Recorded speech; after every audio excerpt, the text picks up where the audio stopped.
Hey, welcome to season 4 of Phil John's VIP. Thank you so much for joining me for a new season. I am so excited to be back. It's been a long summer and spring, and I am so happy that I'm able to come back and do it all over again. I'm looking forward. I'm excited about what this new season is going to bring.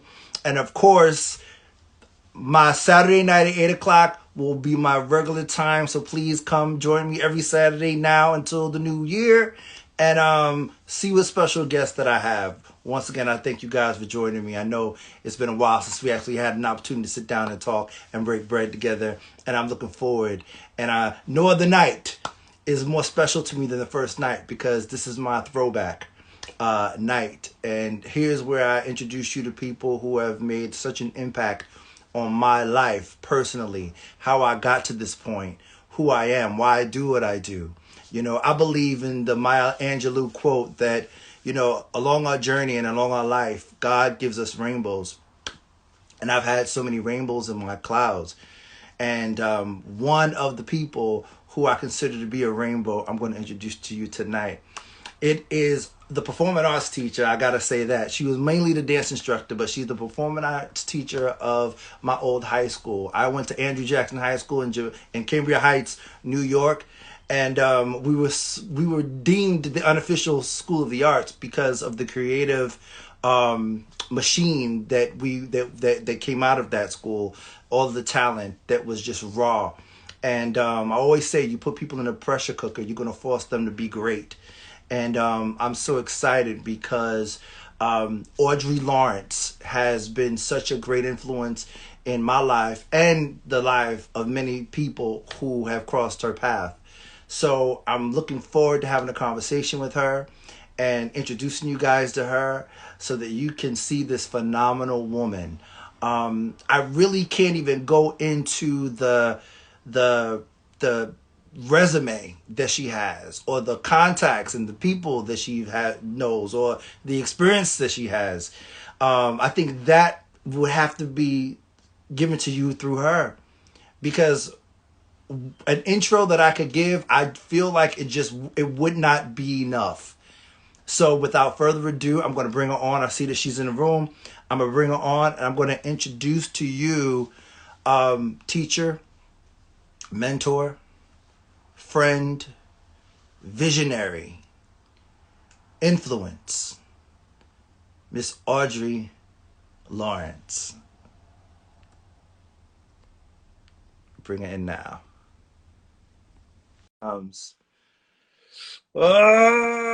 this is gonna be good. Miss Lawrence, where you at? Where you at? Thank you guys for joining me tonight too. There she is. Wait, is she here? I hear you, but I don't see you.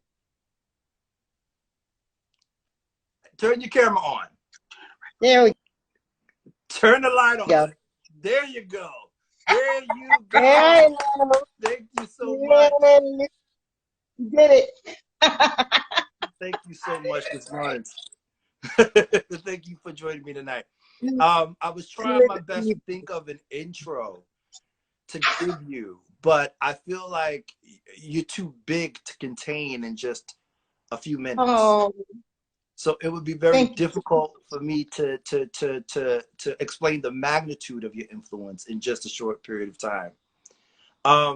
How are you, for starters? well. I am blessed. Still working, still Yes. teaching, and still trying to reach out to teenagers, Mhm. trying to get them on the right path. That's what I do. And I found that out a long time ago when I met you guys, that that was my forte. That's what I was put here to do. And it just so happened that my vehicle was performing arts, Yes. performing arts. And I found out early on that if that I had something that everybody wanted, that's what it was. And if you wanted to come in with me and do what I'm doing, which was performing, which I found out everybody was wild about that. Yeah. Then you have to get on a certain bandwagon with me. My thing was, if you were failing classes, if you were skipping classes, if you were out of school more than you were in, then you couldn't do a show with me. Right. And that hit hard my first 2 or 3 years there at Jackson, because all the talent, they would come in, they'd take my class, and then they'd be out and going out to home. Yeah, they're done. You know, they're done. And when I remember the very first time I checked report cards, and I sat there with that long stack because I had Miss Halima Simone work Yes. in program. So all I had to do was give her, you guys had a 4-digit code. All I had to do was give her those codes, and she would run the report cards for me.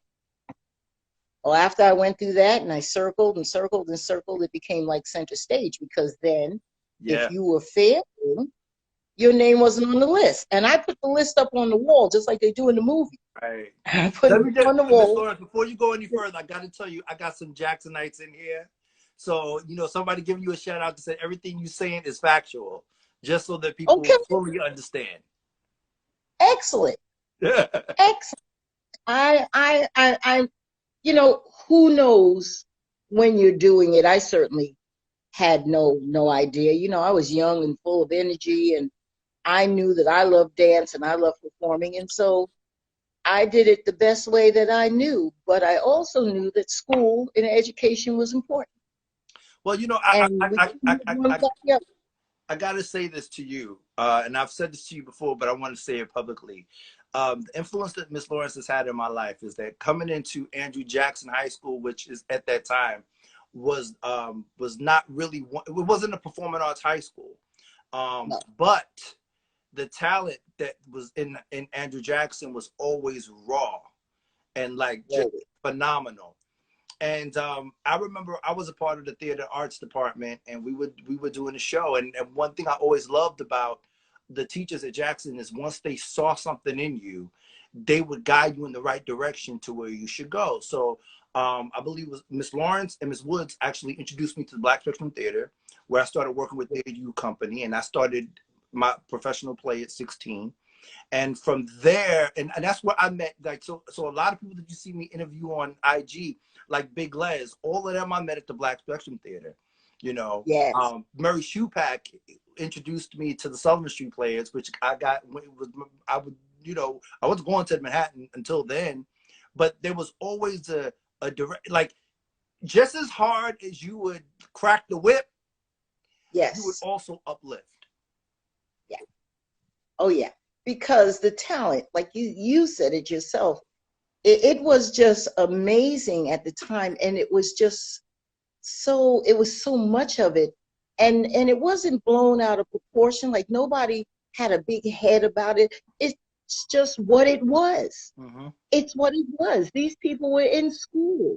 You know, we had, you know, Salt and Pepper were in and out. We had 50 Cent in and out. Russell Simmons, in and out. DMC, they were all in and out. My personal favorite, of course, Mr. James Todd Smith. Right. Who was in my LL class. Cool J, for anybody who's living under a rock and don't know who that name is.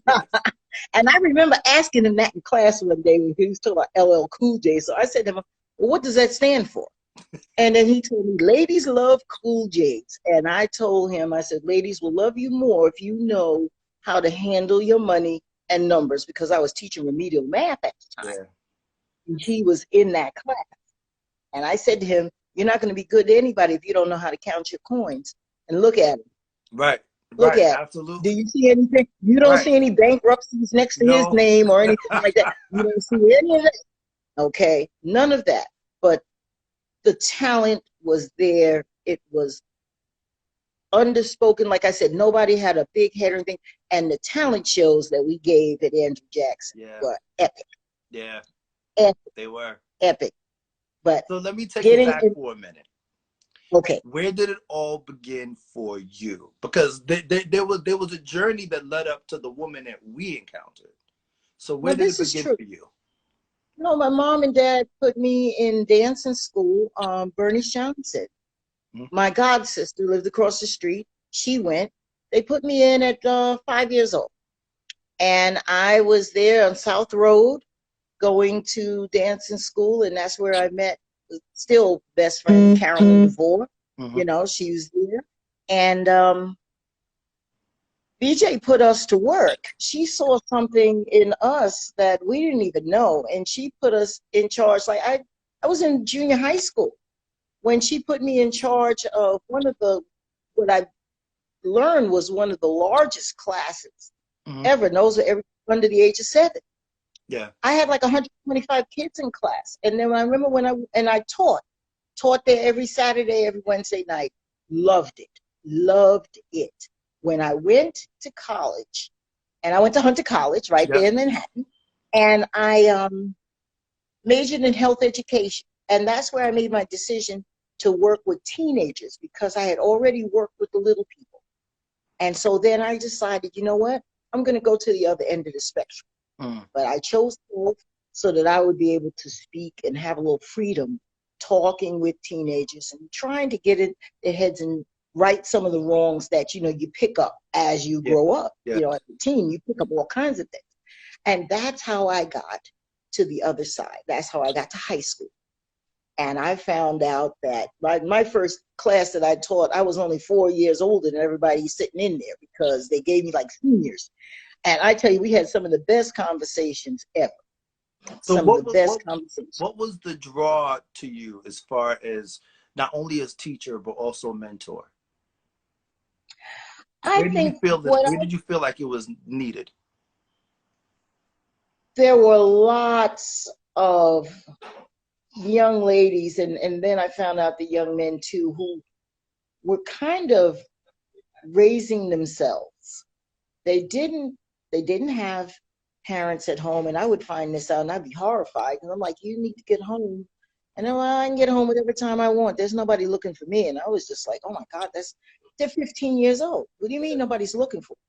And I'm like, okay, well, I'm looking for you. Okay, I'm looking for you. So you need to get home, because you need to get ready for tomorrow. You need to do your homework. You need this, you need that. And with some, I had to take a real strong arm with some of them. And I'm just grateful that they listened. Yeah. Because they could have told me to get lost. So, lady, who are you? You don't know me. Yeah. You know, I think you can always feel the love. And that's something that you can't fake when you're dealing with students. They have to know deep down inside that you love them, that you care about them, that you want the best for them. And they'll tell you that. Our generation, go ahead. we were Gen X, we were Generation X, we were the latchkey kids. We were the ones that I would call it, we were the figure it out on your own generation. So to have someone to give us some structure was huge. Just keep you in line. And what was the prize at the end of the tunnel was that big show that we put on. I remember when things really started to get good, and you guys did Little Shop of Horrors, which was just amazing. Amazing. Okay. You guys blew that out of the water. They surprised me. That's where the bug bit me hard. See? Yeah. And you know, and I got to tell the story though, because when we did Little Shop of Horrors, Bayside, which was more of a I could say Bayside was more of a predominantly white school, they actually was doing the play. So one of the teachers packed us up, and whoever's on here who remembers that, Katino or Rosalind Norell, if you're on here, remember that he took us to Bayside to see Bayside do their show.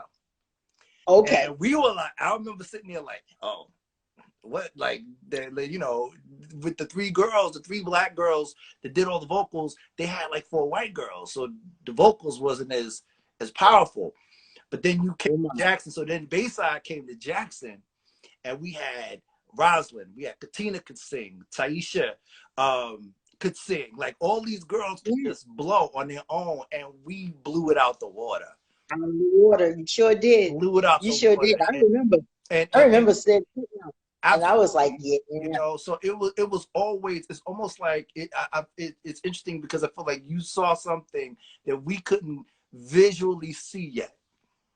No, No, you couldn't. And the thing was, with me just starting, and I tell you what, because I know, you know, the dance club came first, but I added fashion to it so that it would be able to include more students and to get guys involved, because I could never get the guys to get totally, except for Gilbert Brown, love him to death.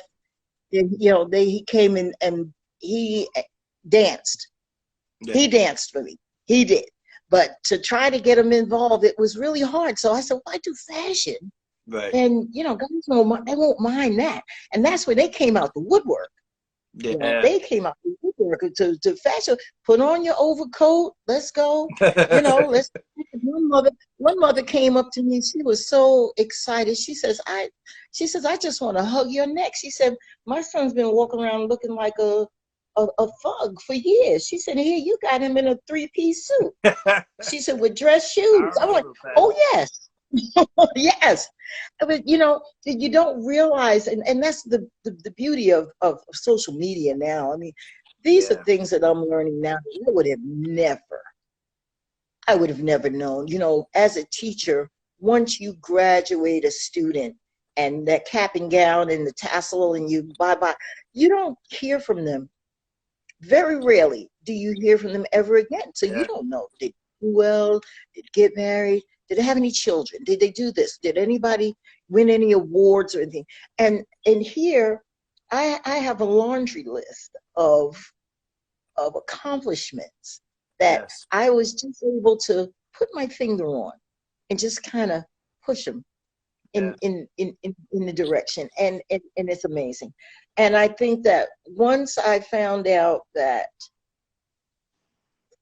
I had the utmost respect at Andrew Jackson, the utmost, I don't ever remember any male or female ever calling me out my name, ever using, now, we had the profanity issue at first, but it wasn't directed towards me. Right, it was just each other. It was just me. And what I did was I had what I call the cuss jar. Right.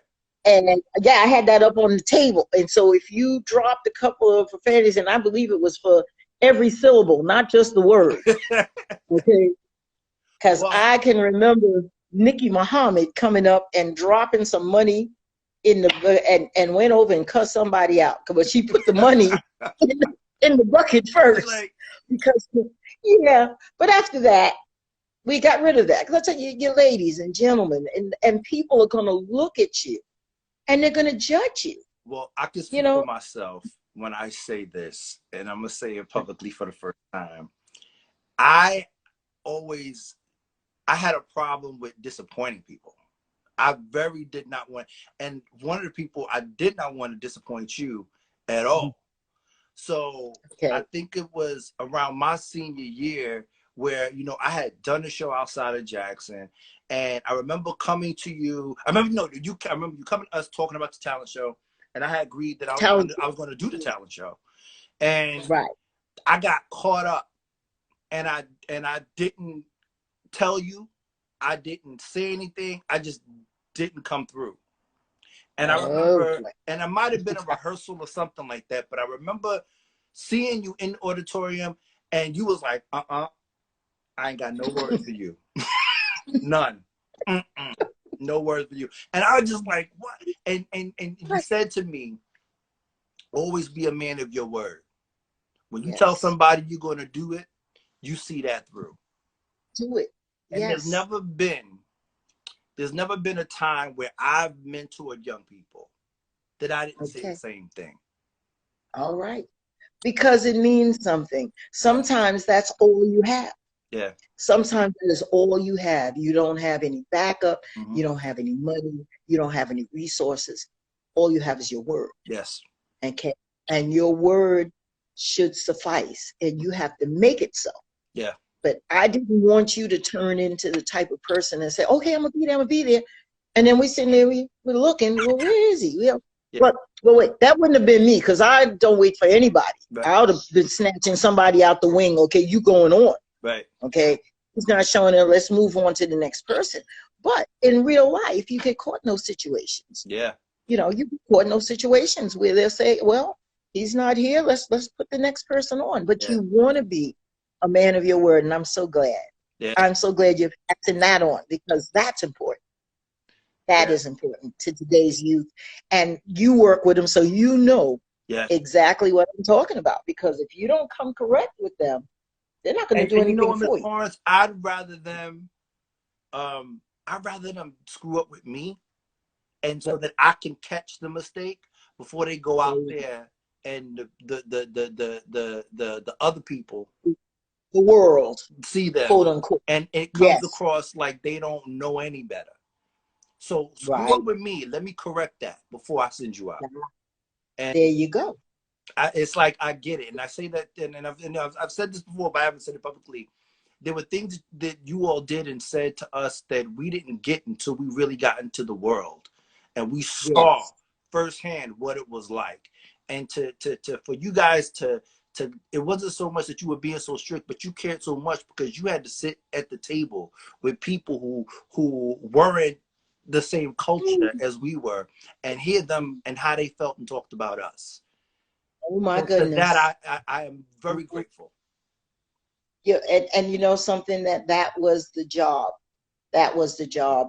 And I know many times I was sitting in Wang, who became Embriano, Mm-hmm. sitting in her office trying to explain what I was doing and why, because a lot of times Yeah. she didn't get it. I told her that it has to be done, but the reason she let me not get away with, but that she kind of stepped out of the way and let me do that is because I always attached the academics to it. See, I knew that they can't say no to that. Mm-hmm. They can say no to just doing a talent show. What you doing it for?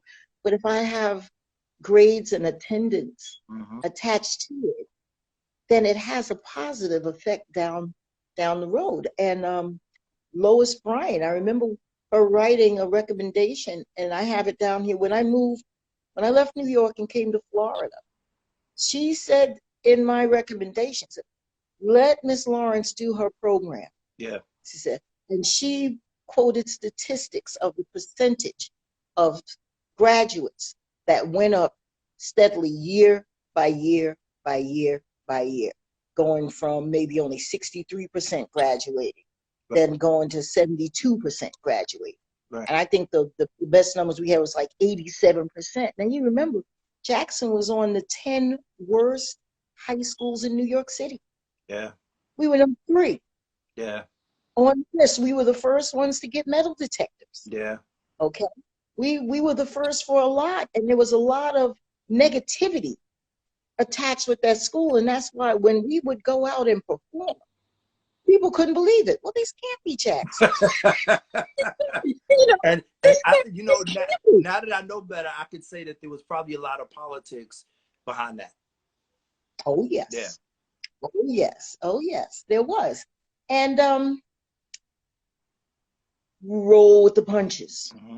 We roll with the punches because every year I got more and more students involved in my program, and more, and that meant more lives that I can touch.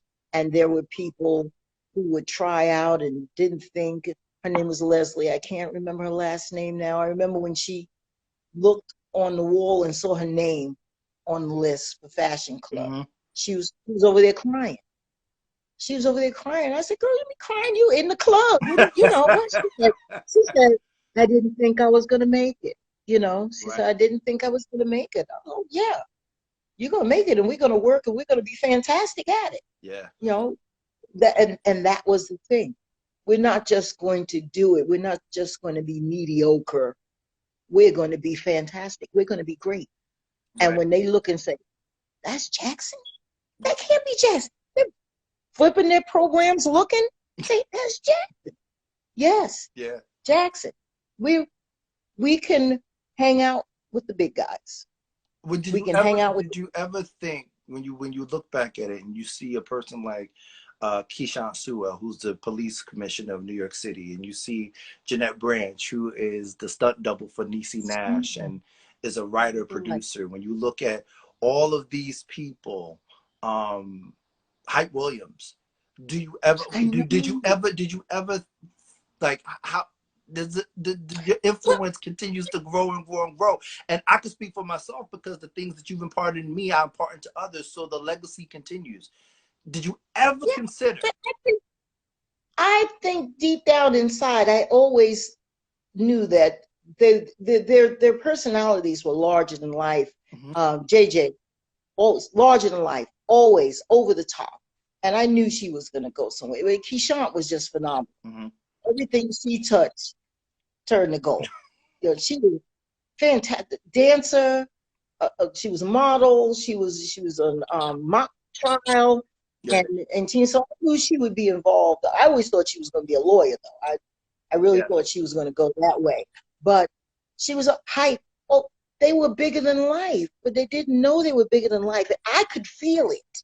right, And that's what I said to figure out what it is you want to do so we can channel this. right, We can channel it into something amazing. And then when I look at them and all I can do is just smile because I right. can still see them in the auditorium at Andrew Jackson.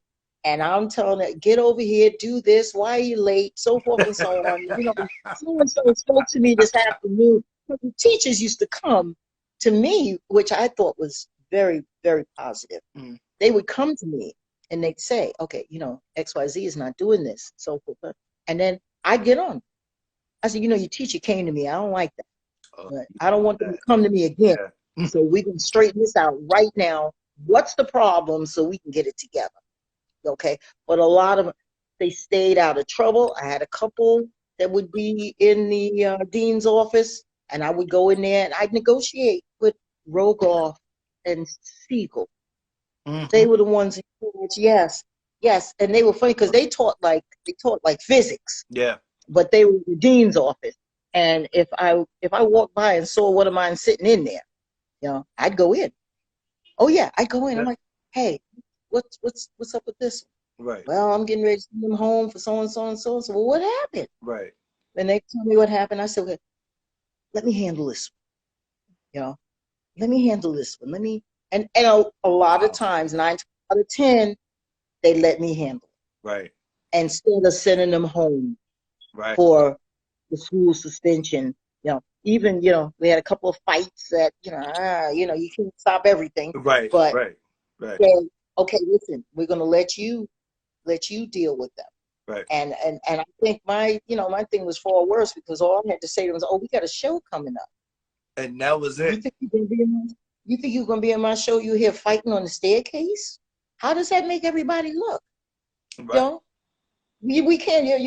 We're like family. We when one person does bad, it makes everybody look bad. So we can't do that. But they used to let me do that. I just remember that because I remember walking past and seeing somebody. I did a double take and look. It's like, wait, that's one of mine. So let me go in here. Let me go in here and see what's going on. And like I said, I appreciate them for just letting me handle it because that stopped the paper trail. yeah, And paper trail hurts our students so much in the long run yeah, because they make this paper trail because they're in trouble and they're always getting this written up. And then when they get out and they go into the real world and they're looking for a job or they're trying to get into college or something, mm-hmm. all of this stuff comes behind. Yeah, And now they have to sit there and explain all of that. You see, they have to explain that. If they look at it and say, oh, we did some counseling. Okay, yeah, we did counseling with them, and so now they understand, and they've been given another chance. And what's even better is that they didn't get in any more trouble from that yeah, point on. yeah, And they thought, oh yes, she's counseling. No, I'm threatening them with, you're not going to be in my show. right, And right. they wanted to be in the show more than and, and, anything and, else. and, and the level of disappointment, I think, for those Oh, like people like me, it's just yeah, the fact that you go, oh man, I got Miss Lawrence mad. That's not cool. and I know if it was Showtime, I know I was probably right up there on the edge. So, when you come to me out, I used Yeah. to tell them when it's Showtime, I said, don't try to talk to me. Write me a letter. Write me a letter. because I'm not going to So be able to comprehend nothing you're saying because I it's got to talk showtime. about this one. I got to talk about this while you're here. Okay. The famous, infamous boycott. The the boycott, the sit-in, Oh, the protests yeah. that we had for you. I remember that Okay. like yesterday. Listen, I want to tell you, students, that I think that's probably why I love you guys so much and still do to this day. You guys were the reason I didn't lose my job. You guys were the reason that I did not lose my job. Okay. When Embriano came to me and told me it was around Christmas time, she says, "Oh, Lawrence, we're going to have to excess you." That was the terminology. Yeah. And I'm like, how are you going to let me go in the middle of the year? This is December. Mm-hmm. So you mean to tell me when we come back in January, into January, I'm not going to have a job? No, we have to excess you. Well, how do you tell your kids that? We got all sorts of things when we used to go to the Senior Citizen Center there in St. Albans and do the show. We had Yeah. so many things lined up, and I had to go to them because it was inevitable. And so I went to them and I told them, I said, listen, I'm not going to be here after January 30th. And they looked at me like, what do you mean? And I said, well, I'm going to be excess. Embryona just told me I'm not going to have a job. Well, I'm not sure who took the reins, or I'm not sure who took the reins on that, but I knew stuff was going to hit the fan when I walked into my class and there was nobody there. There was nobody in the gym. Right. And I was like, whoa. Right. And they made signs and posters and they went out and they sat peacefully right on the first floor The where first everybody floor, could right see in it. front of the First principal's floor, office. Yep. principal's office. And of course we had some that, just joined in because they wanted, and they did a little damage running around because, they were just like, oh yeah, well, we're going to get involved in this too. But they sat peacefully. They didn't say anything. They had their signs. Mm-hmm. They had their signs. And February 1st, I was there. Right. And I remember Embriano called me into her office and said to me, she says, well, you have to tell them that they had nothing to do with you keeping your job. I just looked at her. I wouldn't even answer because to me that was totally ludicrous. Right. They were exactly the reason. Right. Because if had you guys not did that sit-in, Mm-hmm. I would have been gone. Yeah.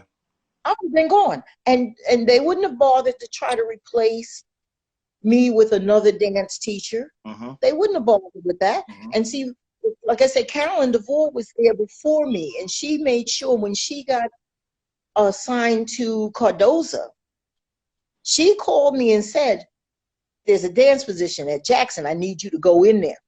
She said, so that you can continue the program.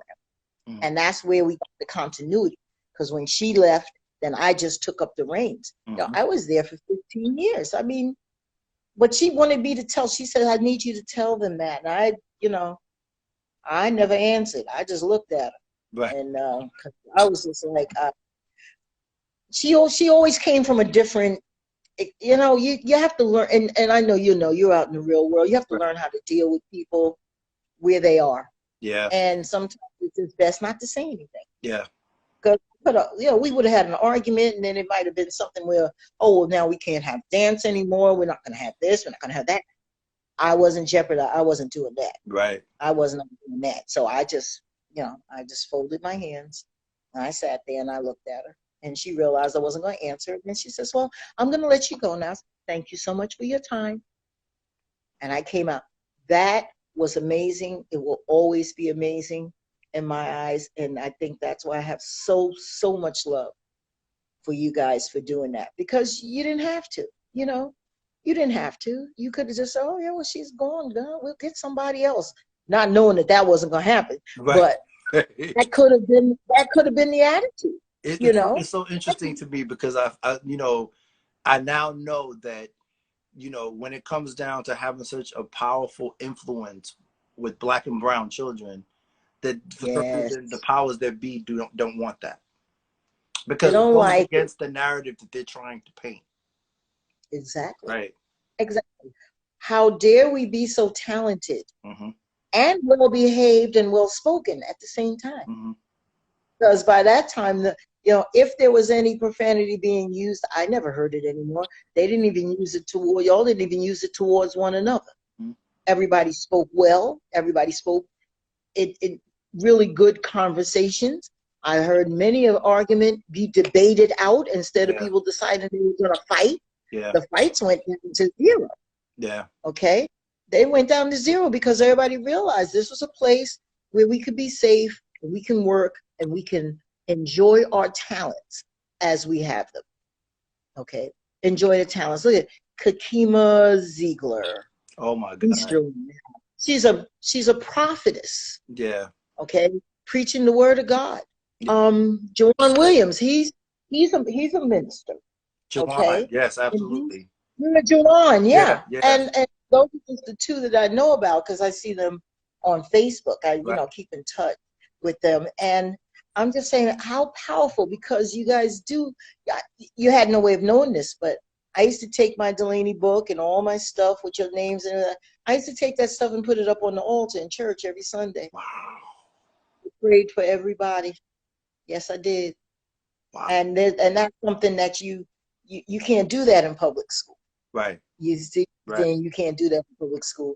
But I knew we needed more help than what I could get, and I needed help as well. So I would take that stuff and I put you guys up on the altar. And like I said, that was my way of getting strength to help you guys. And someone just said know. thank you. I say thank you. Yes, yes. Because I realized I couldn't do it alone. And when you start taking on everybody's burdens, Mm-hmm. and some of the stories and the things that my children were going through were just, I would go home and just weep sometimes because I'm just like, God, I just want to take them and open up a big house where everybody could come and be safe. Right.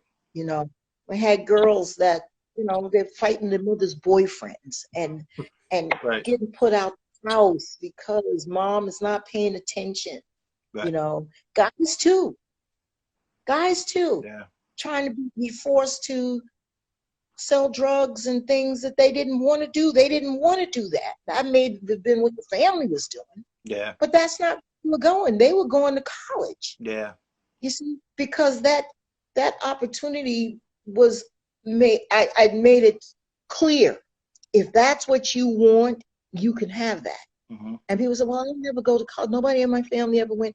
If that's what you want to do, you can do it. I had a guidance You can do counselor at Jackson my freshman year tell me, it. you could either go, she said some of our students go to Harvard, some of our students go to Rikers. The choice will be yours. There you go. There you go. And that's it.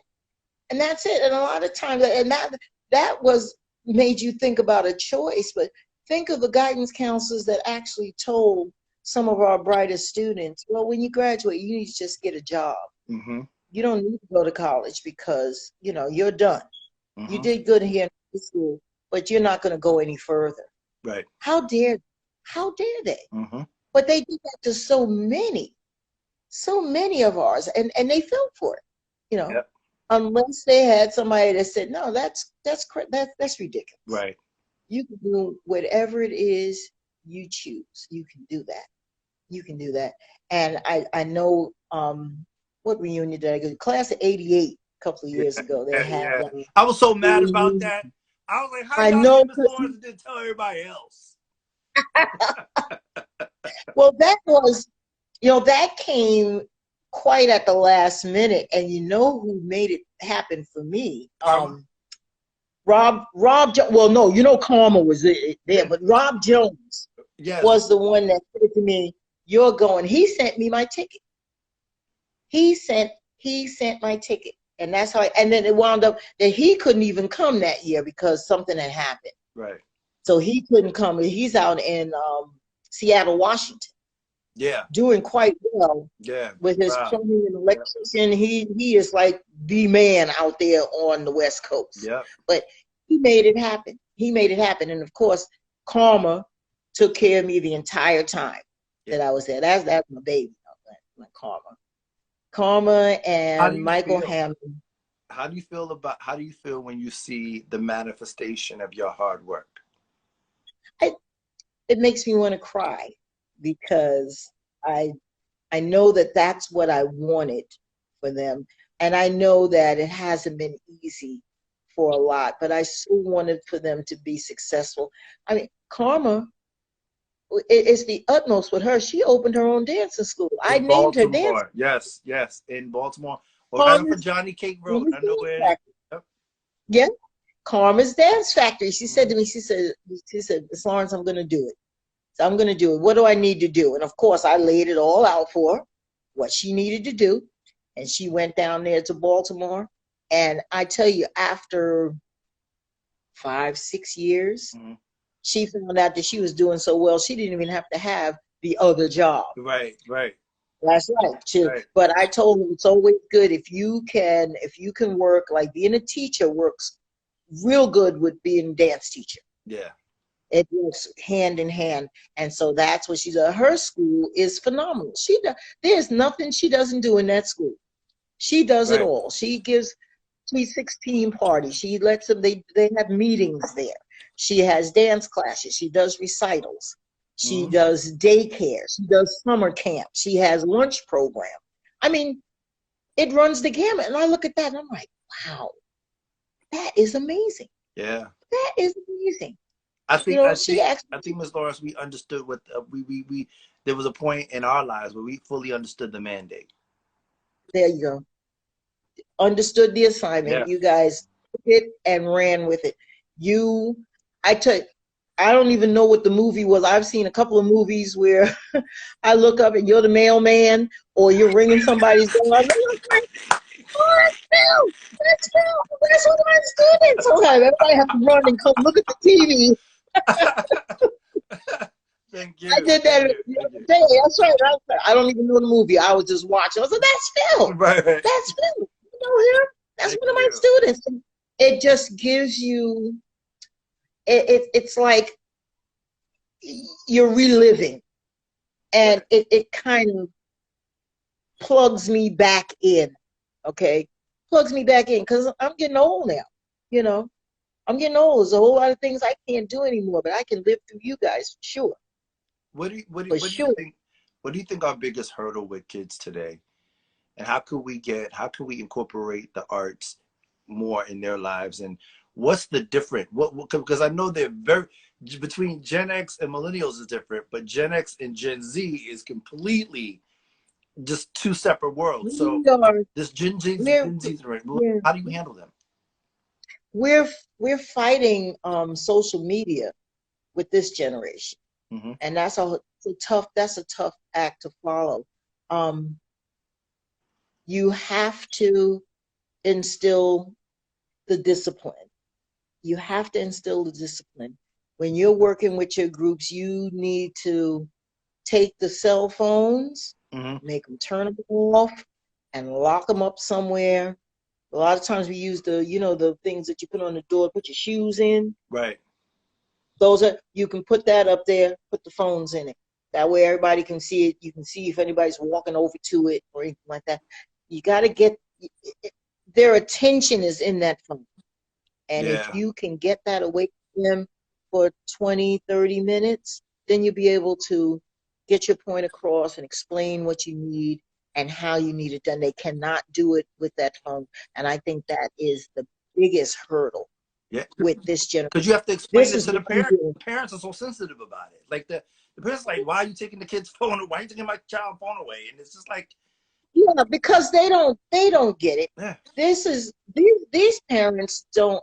I have never met parents like this before, where the kid is basically in charge. That didn't happen in my generation, and certainly what? Right. And certainly didn't happen with yours either. Yeah.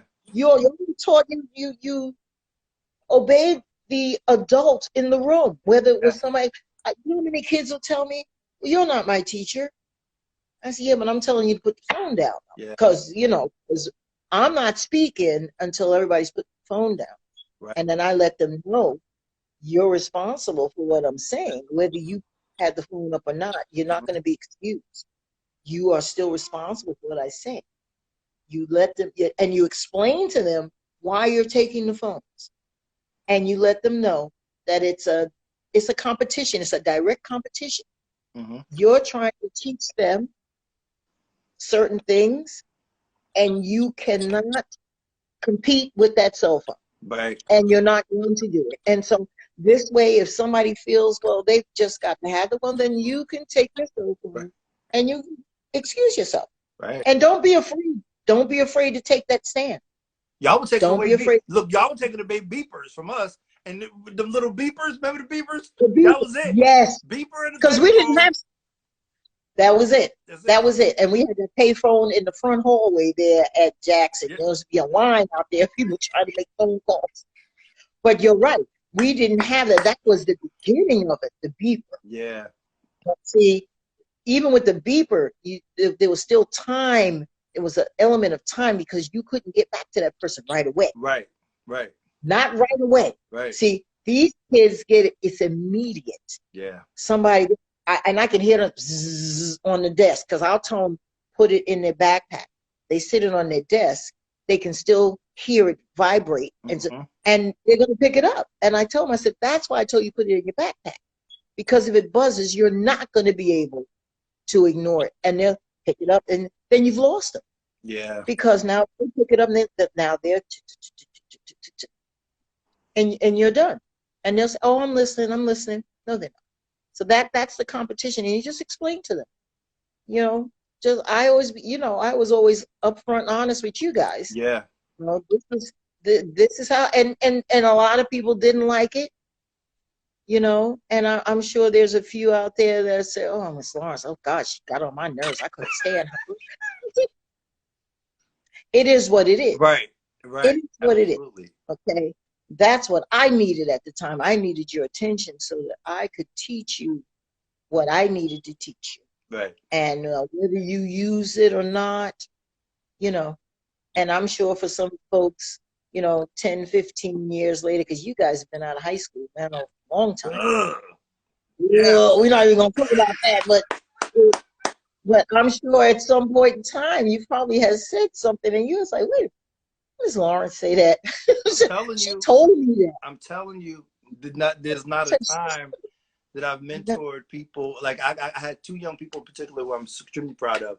A young kid out of Marcy Projects who had a film premiere in Sundance, and a young lady who's now she went on to be a producer at the Food Network. So so I mean a lot of that, but I could only give what's been imparted into me. Exactly. And then of course with that you put yourself into it.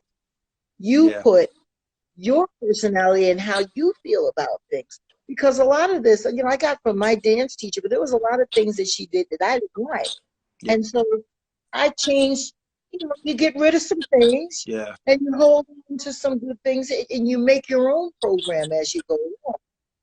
And I found that always being honest with teenagers, always be honest, make the rules and stick to them. I don't care how bad you feel or how bad they feel. The rules are the rules and they're for everybody. Because when you make those rules, you're going to have kids that are going to follow those rules to the letter. And then you're going to have some that are not going to quite make it, and then some that aren't going to do it at all. Well, you can't excuse those who aren't making it. You got to set the bar high. You got to set it high, and you got to leave it there. And you know what? If they don't get over it the first time, they'll come back. Yeah. They'll get it.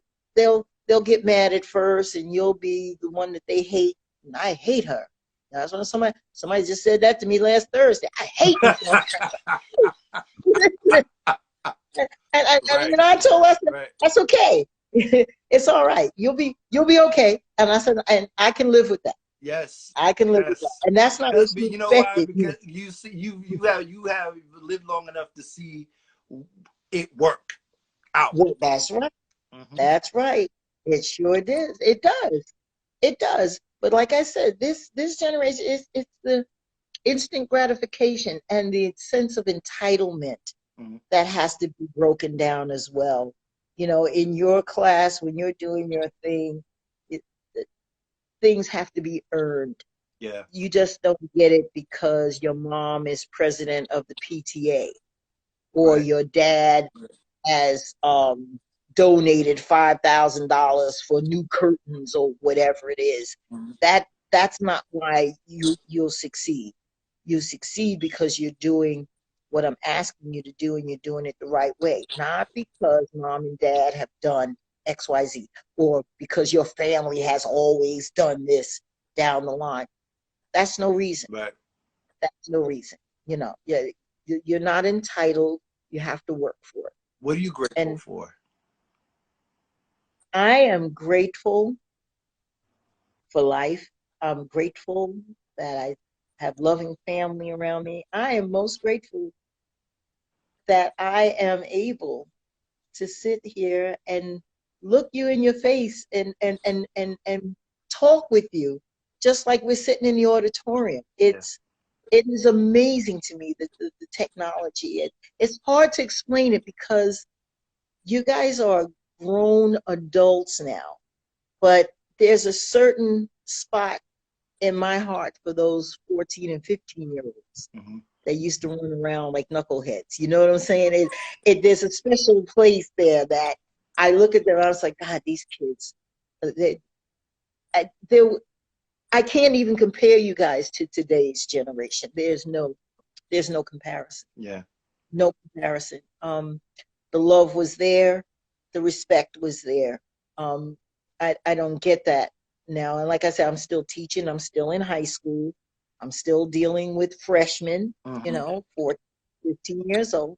And I tell you, the way some of these kids speak to me is just amazing sometimes. I just sit there and look at them. So you want to repeat that? What?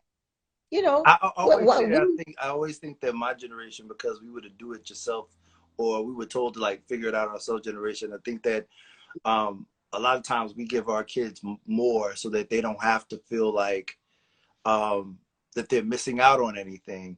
But at the listen, same right. time, it's like they don't understand what it's like to grow up in 40 projects or grow up in South Jamaica or grow up during the whole drug. They don't know any of that. All they know is the life that we provided for them. And we provide a real good life. Yeah. our, our children, I know my daughters well and my granddaughters. Yeah. I mean that's just the way it is. You work so that the next generation can have better. But at some point in time, you have to reel them in and make sure that they understand that they're going to have to be out in the real world, and there are no favors out there. Nobody loves you outside your friend. You know, once you go outside your family, most people out there in the world don't love you. Yeah. They don't Yeah. love you. That's They true. don't love you. You got the kid out there. You got to work. You got to watch your back. Some people have these jobs where they just can't even They don't even stab you in get the back anymore, Miss Lawrence. They oh, stab you in the chest. in look you right in your eye. Look at and go like this, and Yep. you're like, wow, wow, yeah. I've had a few of those happen, and I'm saying to myself, you know, I came up in New York City, so there's not much surprises me, Right. you know. But you know, they get it together, that they try little things, and I'm just like, please, What you do you know, want your legacy to be? I feel like I already I know would, this because I feel like it's kind of in real time, yes. right? Well, I just would like people to remember how it was working with me, or being in my classroom, or being in a rehearsal. I want them to remember that, because that is so much of who I am. Mm-hmm. You know, me, dance forever. Yeah. Okay, that's always been my motto, dance forever. And my dance teacher, we grew up with dancing is fun, and she would say that to you as she's laying on your back, stretching you out, and you have the yellow dancing in school. I was a little sadistic there at first, but you know, after a while, you understood that it's life. Yes. It's life. And the dancing and teaching children has saved me from a whole lot of heartache and headache. Because when that stuff would come, I wouldn't have time to dwell. I couldn't dwell on that because I have a show to do. Mm-hmm. I can't go in there weepy. I've got like 85 kids waiting for me tomorrow. Mm-hmm. And so if I'm weepy and upset, they're going to be weepy and upset. Because I tell you what, Jackson, if I was upset over anything, though, they were ready to fight. And I realized that early on, Right, and I said, right. "Oh, I can't come around them like that because they take it literally." Yeah. Who said who? Right. Who said what? I'm like, no, I'm good. Right. Because they would be ready. Oh yeah, they became very protective. Right. Very Absolutely. protective. And you know, Yeah. we still are, I think. Especially of you. You know, I know. I thank you for what you have imparted into me. I thank God every day that I have that to look back on and to give to other people, because it has given me a work ethic that I have that is just is second to none in my book compared to how I see other people move, you know. But I just thank you for your candid responses, honest responses, and for even with the toughness, it always came and was wrapped in love. For that, I'm ever grateful to you for. I love you guys. I Thank do. you so much. I do. Love you guys. You were the best times. Because when I look now, because you guys were at the beginning of my career, and now as I'm getting to the next chapter, because retirement, you can't do this forever. Now, if I were in the right position and I was teaching dance and was able to do my thing, I would teach forever. Mm-hmm. Okay, like if I was still in a Jackson situation, I wouldn't even be talking about retiring. I'd be talking about the next show. Right. The next show. But it's not working out that way for me. So it's time to find something else to do. Right. And that's what I'm figuring out. What is next for Audrey Lawrence? Yes. What is next? That's what I love.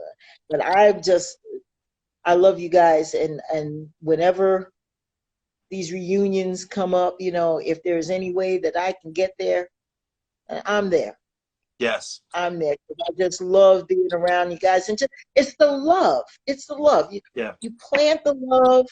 I've planted that and I've watched it grow, because you can't fake that. No. You can't fake it. No. It's not, your spirit is not going to align with mine. It's going to make the hair on the back of my neck stand up, because I'm like, oh no. Can't fake the love. It's there. Yes. It's there. We can because we know we can. We can because we know we can. Thank you so much, Ms. Lawrence, for joining me tonight. I appreciate it. You're welcome. Thank you for allowing me the time. I know you're very busy. So I say thank you once again. Not for this. Anytime. Anytime. Thank you. All right. And if I ever need you to talk to any of my young people, I'm gonna put you on the screen and let them get the raw. Okay. Let's do it. Let's do a Zoom. We can do a Zoom thing. Yes. Absolutely. Yes. And to all of my Jackson babies that are out there listening and watching, they're there. Know that it was love. Know that it was love then, and know that it is love right now for each and every one of you. Everybody brought something different to my table. Something different. And it just helped me get through, because when I was in my 30s, I was young, but everybody bought something. It wasn't just me partaking and sharing with you guys with what I do, but you guys brought back stuff to me as well. And so, let's just continue to reciprocate. Thank you. Love you much. Thank you. Thank you, Ms. Fox. Great night. Thank you, everybody, for joining me tonight. I appreciate it. Catch this live back on the recap. It'll be posted. And have a blessed night, everybody. Ms. Lawrence, thank you. Thank you. You are welcome, sir. Be well. Love you. God bless.